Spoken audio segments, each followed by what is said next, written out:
Brought to you by Agilus Diagnostics. Health test की बात आती है तो मैं भरोसा करता हूँ India largest diagnostics company Agilus diagnostics. खुद को टेस्ट करते रहो। महाराष्ट्र के करीब 1 करोड़ 30 लाख मुसलमान ऐसे हैं जिनको बीजेपी अपना भी नहीं पाती, कांग्रेस के साथ जाते हुए देख भी नहीं पाती।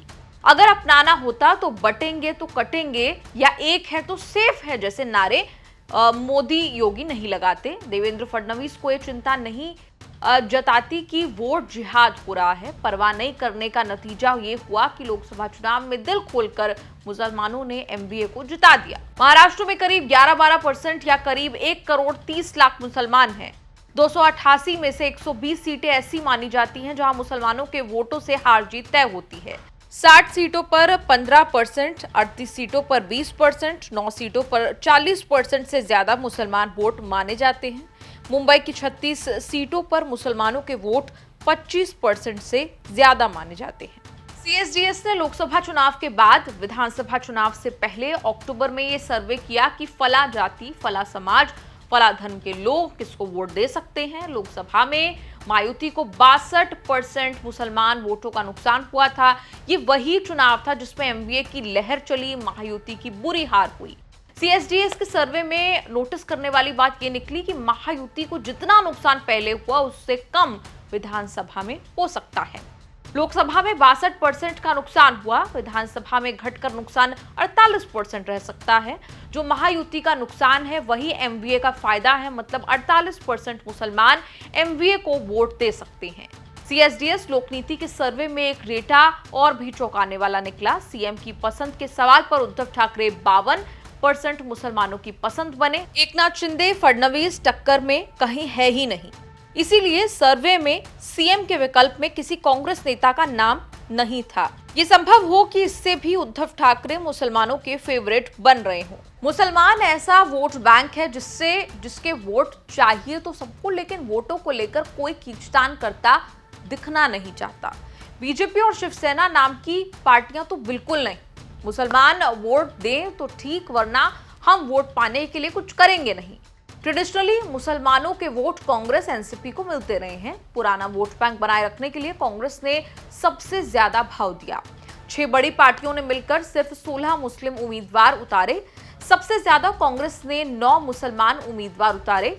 शिवसेना यूबीटी ने किसी को नहीं, शरद पवार ने एक को चुना। मुस्लिम संगठनों ने सलाह दी कि कम से कम 25 मुसलमान उम्मीदवार उतारने चाहिए, लेकिन एमबीए ने इतना भी रिस्क नहीं लिया। बीजेपी के रविशंकर प्रसाद दावा कर चुके हैं कि कांग्रेस ने ऑल इंडिया उलामा बोर्ड से वादा किया है कि एमवीए की सरकार बनने पर मुसलमानों को 10% रिजर्वेशन और आरएसएस पर बैन लगाएंगे। पवार से ज्यादा मेहरबान अजित पवार रहे।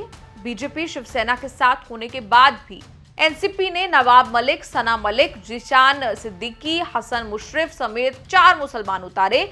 बीजेपी, शिंदे शिवसेना और यूबीटी ऐसी पार्टियां हैं जिनकी हिंदुत्व वाली पॉलिटिक्स की मजबूरी है कि मुसलमानों को तरजीह ना दी जाए। कांग्रेस को छोड़कर बड़ी पार्टियों ने मुसलमानों को टिकट देने में जोश नहीं दिखाया, तो क्या करेंगे 1.25 करोड़ मुसलमान। लोकसभा चुनाव में कांग्रेस और मुसलमान ने एक दूसरे पर खूब ट्रस्ट किया। इसका फायदा शरद पवार और उद्धव ठाकरे को भी मिला। एमवीए ने 48 में से 14 सीटें जीती, जिसमें मुसलमानों ने जमकर वोट दिए।